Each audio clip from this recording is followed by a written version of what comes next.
Let's start with Derrick here because, right now, Derrick got off to an amazingly hot start over those first 19 games, probably the best basketball we've ever really seen him play.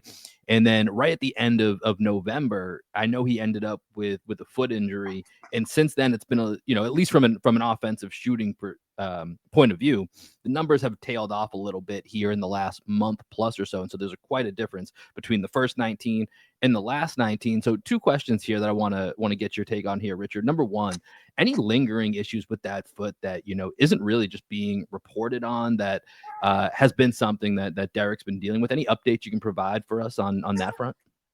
No, I mean the only thing he's had is he was sick, so he missed the Denver game, which that was kind of a hard thing because that's his one local game, and then other than that, everything's been fine. So I mean, there's nothing behind the scenes going on there.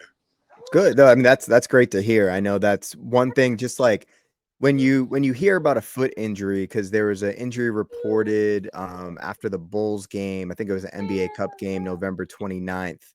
And that was actually like the halfway point. That was game number 19, first 19, second 19.